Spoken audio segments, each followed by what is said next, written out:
Good morning students पिछले video में हमने सीखा pair of linear equation in two variable by the method of graphical method. और आज हम अपने इस वीडियो में सीखने जा रहे हैं solving of pair of linear equation in two variable bye algebraic method. बच्चों में अलजेब्रिक मेथड की जब बात करेंगे तो हम देखेंगे अलजेब्रिक मेथड हमारे कितने प्रकार से सॉल्व कर सकते हैं। हम 3 टाइप से सॉल्व कर सकते हैं। नंबर 1 मेथड हमारा क्या है अलजेब्रिक मेथड में? Substitution method, elimination method and cross multiplication method. ये हमारे 3 मेथड हैं, सब्स्टिट्यूशन मेथड और एलिमिनेशन और क्रॉस मल्टीप्लिकेशन। इन तीनों मेथड में हम तीनों मेथड को एक एक करके हम इन तीनों मेथड के बारे में सीखेंगे और इनके बारे में समझेंगे।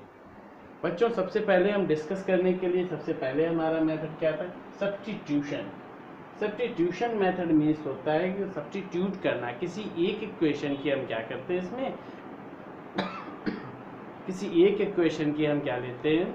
वैल्यू को ले लेते हैं, किसी एक वेरिएबल को, और दूसरी इक्वेशन की वेरिएबल में हमेशा हम पुट कर देते हैं। लेकिन ऑलवेज रिमेंबर दैट, हमेशा याद रखिए कि जिस वेरिएबल्स जिस इक्वेशन से आप किसी वेरिएबल की वैल्यू लेते हैं उसको उसी में नहीं रखना है, उसको क्या करना है? दूसरे वेरिएबल में रखना है।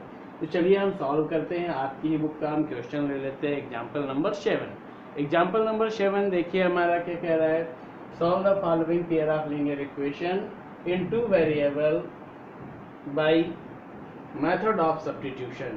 हमारा इक्वेशन है 7x minus 15y is equal to 2 and x plus 2y is equal to 3। ये हमारी 2 इक्वेशन दी है। अब हम इनको सॉल्व करने के लिए we have 2 equation 7x minus 15y is equal to 2 we take as equation first and x plus 2y is equal to 3 as equation, take as equation second। We pick either of the one equation and write the one variable in term of the other। यानी हम इन दोनों में से किसी एक variable को ले लेते हैं और उस एक वेरिएबल को किसी एक इक्वेशन के किसी एक वेरिएबल के टर्म में हम क्या कर लेते हैं? चेंज कर लेते हैं। तो let us consider equation second. बच्चों यहाँ पर हमने क्या किया है? इक्वेशन सेकेंड को ले लिया है। सेकेंड इक्वेशन हमारी क्या थी? x plus 2y is equal to 3। तो x plus 2y equal to 3 जब हम ट्रांसपोजिंग करेंगे तो इसको हम किस रूप में लिख सकते हैं? x is equal to 3 minus 2y। ये इक्वेशन हमारी क्या हो गई? थर्ड इक्वेशन हो गई है हमारी। Substitute the value of x in equation first. इस प्रकार से हमने इक्वेशन सेकेंड से x की वैल्यू निकाल ली। अब इस x की वैल्यू को हम क्या करेंगे? सब्स्टिट्यूट करेंगे इक्वेशन फर्स्ट में। So students we find 7 of 3 minus 2y minus 15y is equal to 2। 3 का 7 से मल्टीप्लाई कर देंगे। 3 7 जा 21 minus 14y minus 15y is equal to 2। 14y और 15y को हम सम कर लेंगे, दोनों निगेटिव हैं तो दोनों का ऐड हमारा कितना हो जाएगा? Minus 29y। और 21 को हम क्या करेंगे? ट्रांसपोजिंग कर देंगे RHS, तो निगेटिव 21। निगेटिव 21 हमारा कितना हो जाएगा? 21 में 2 हमारा सब्ट्रैक्ट हो जाएगा, negative 19 minus 29y is equal to minus 19, y equal to minus 19 upon minus 29 and y is equal to 19 upon 29। तो इस प्रकार बच्चों हमारी क्या हुई? y की वैल्यू आ गई। हमने यहाँ पर क्या किया? 7 का इससे इंटू कर दिया, जब वैल्यू रखी तो हमारा यहाँ क्या हो गया? 21 माइनस 14y हो गया। उसके बाद हमने क्या किया बच्चों? उसके बाद हमने 14 और 15 दोनों नेगेटिव थे, हमने दोनों को जोड़ दिया और 21 को क्या कर दिया? RHS ले गए, यानी हमने इसको क्या कर दिया? ट्रांसपोजिंग कर दिया। जब ट्रांसपोजिंग कर दिया तो माइनस का 29 और RHS में हमारा क्या आ गया? 19 आ गया, negative 19।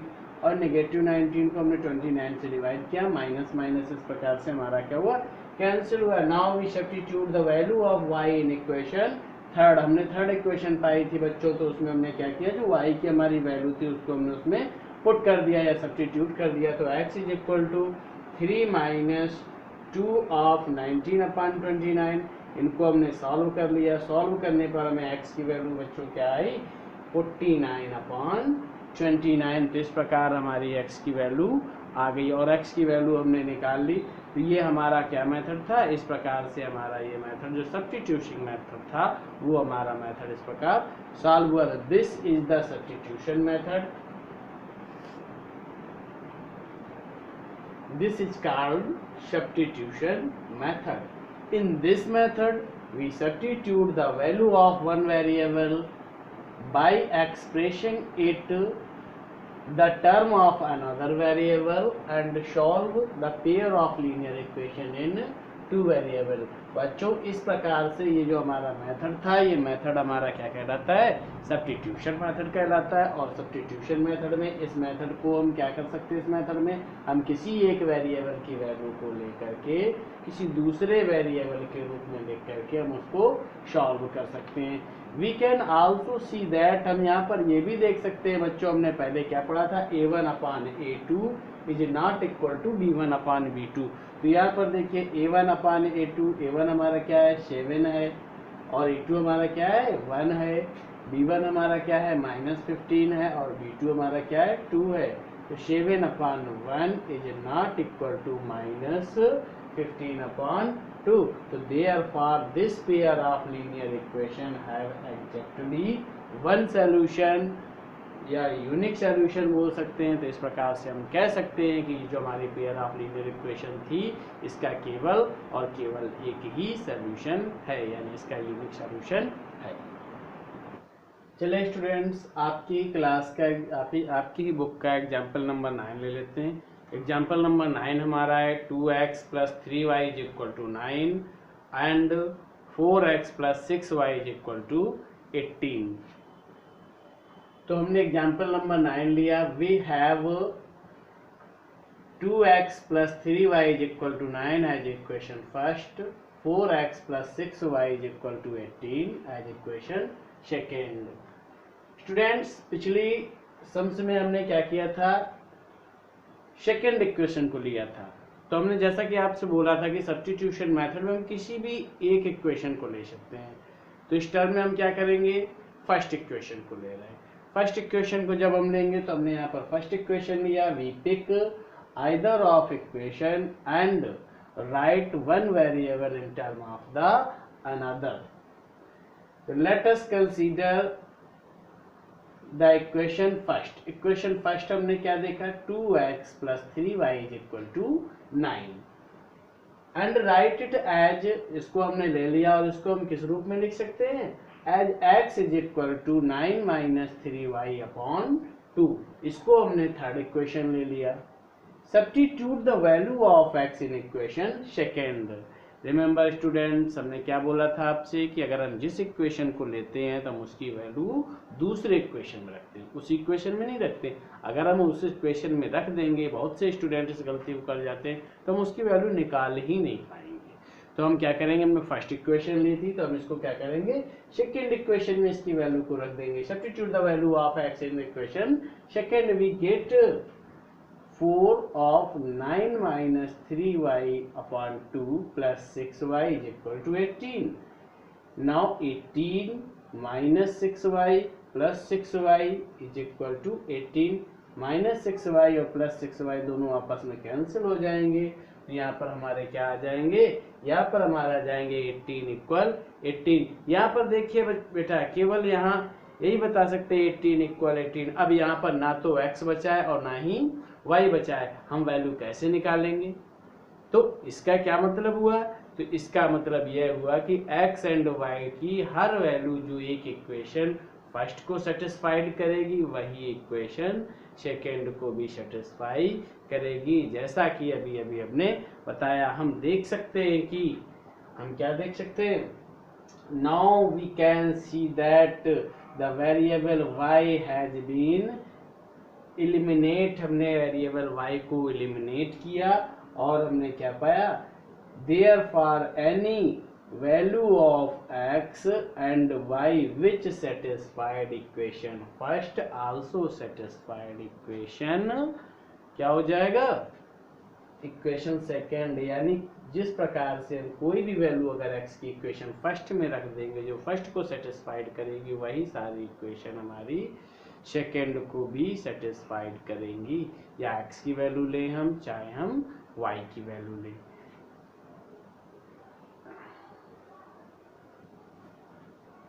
Now we can see that a1 upon a2 is equal to b1 upon b2 is equal to c1 upon c2। बच्चों यहाँ पर आप देख सकते हो a1 upon a2, b1 upon b2, c1 upon c2, ये हमारी कंडीशन आ रही है। इसका मतलब क्या हो जाएगा हमारा 2 upon 4 is equal to 3 upon 6 is equal to minus 9 upon 18 is equal to, अगर हम सबको सिंप्लीफाई करेंगे तो हमारा क्या आएगा 1 upon 2।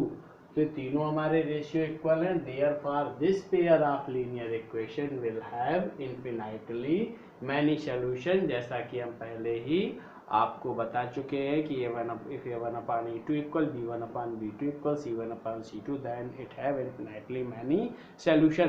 तो यहाँ पर ये आपने देख भी लिया कि यहाँ पर a1 upon a2 equal b1 upon b2 equal c1 upon c2 है। तो यहाँ पर कितने सॉल्यूशन आएंगे, इन्फिनाइटली मैनी सॉल्यूशन आएंगे। चलिए आपकी ही बुक से एग्जाम्पल नंबर 10 ले लेते हैं। एग्जाम्पल नंबर 10 क्या है उसको हम पढ़ते हैं। एग्जाम्पल नंबर 10 कह रहा है x + 2y - 4 = 0, 2x + 4y - 12 = 0। We have x + 2y - 4 = 0 as equation first and 2x + 4y - 12 = 0 as equation second। Let us pick the equation first। हम इक्वेशन फर्स्ट को ले लेंगे and express x in term of y, और x को हम किस में express कर लेंगे, y के टर्म में, टू गेट x = 4 - 2y। ये हमारी इक्वेशन थर्ड हो गई। Now substitute the value of x in equation second. We get, अगर हम सब्स्टिट्यूट कर देते हैं x की वैल्यू किसमें, इक्वेशन सेकेंड में। देखिए हमने यहाँ पर सब्स्टिट्यूट किया तो हमने यहाँ पर क्या पाया, 2 of 4 - 2y + 4y - 12 = 0। So 2 4 जा 8 - 4y + 4y - 12 = 0। यहाँ पर क्या दिया गया आपका, -12 दिया गया। तो -12 = 0। जब -12 = 0 है तो यहाँ पर क्या करेंगे, 4y से 4y हमारा कैंसिल हो गया। 12 में हमारा 8 सब्ट्रैक्ट होगा तो -4 is not equal to 0। -4 हमारा क्या होगा, 0 के इक्वल नहीं होगा। अगर -4 हमारा 0 के इक्वल नहीं होगा तो यहाँ पर हम क्या कह सकते हैं, हमारी वैल्यू इक्वल नहीं आ रही है। तो now students we can see that it is false statement. जो हमारा स्टेटमेंट है वो क्या है हमारा, false है। any value of x and y which satisfied equation first will not satisfied equation second। यानी x और y की जो भी वैल्यू हमारी इक्वेशन फर्स्ट को तो सेटिस्फाइड करेगी लेकिन इक्वेशन सेकंड को सेटिस्फाइड नहीं करेगी, या इक्वेशन सेकंड को सेटिस्फाइड कर रही होगी तो इक्वेशन फर्स्ट को सेटिस्फाइड नहीं करेगी। क्यों, क्योंकि वहाँ पर क्या दिया है हमारा x -4 is not equal to 0। -4 हमारा 0 के इक्वल नहीं हो सकता है। तो therefore this pair of linear equation does not have any common solution. यानी इसमें कोई भी कॉमन सॉल्यूशन नहीं होगा। सो a1 upon a2 = b1 upon b2 is not equal to c1 upon c2। ये हमारी थर्ड कंडीशन आ जाएगी।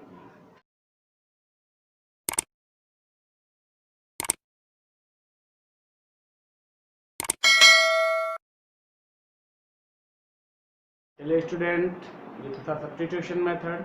अब हम आगे बढ़ते हैं। आगे बढ़ेंगे तो हम पढ़ेंगे किसके बारे में, एलिमिनेशन मेथड के बारे में। जैसा नाम से प्रतीत होता है कि इस मेथड में किसी भी एक वेरिएबल को हम क्या करते हैं, इक्वल बना लेते हैं।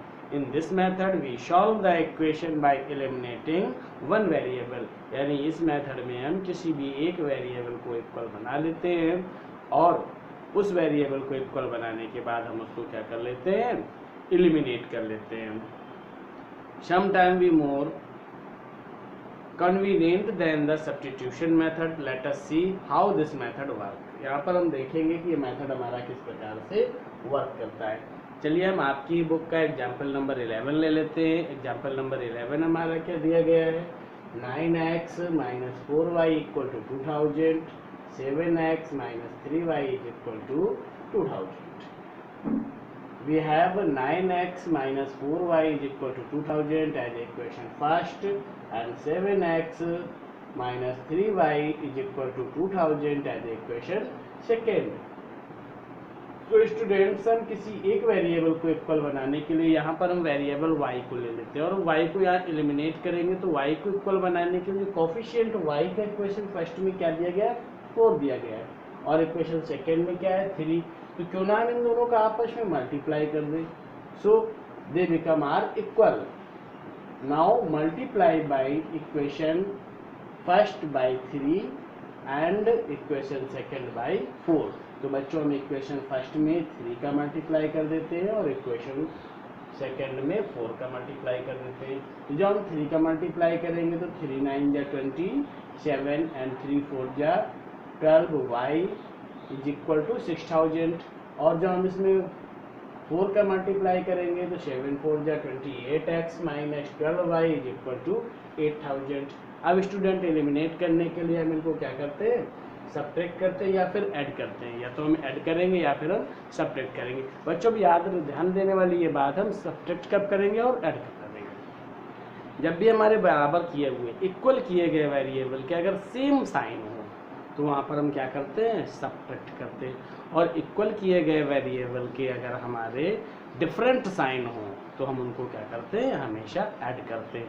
यहाँ पर देखिए हमने जिस वेरिएबल को इक्वल किया है 12 को, तो यहाँ पर हमारे क्या है, दोनों के नेगेटिव नेगेटिव सेम साइन है। अगर यहाँ पॉजिटिव पॉजिटिव भी होता तो भी बच्चों हम क्या करते हैं, सब्ट्रैक्ट ही करते। और अगर यहाँ पर एक पॉजिटिव और दूसरा नेगेटिव दिया होता तो यहाँ पर हम क्या करते, ऐड करते।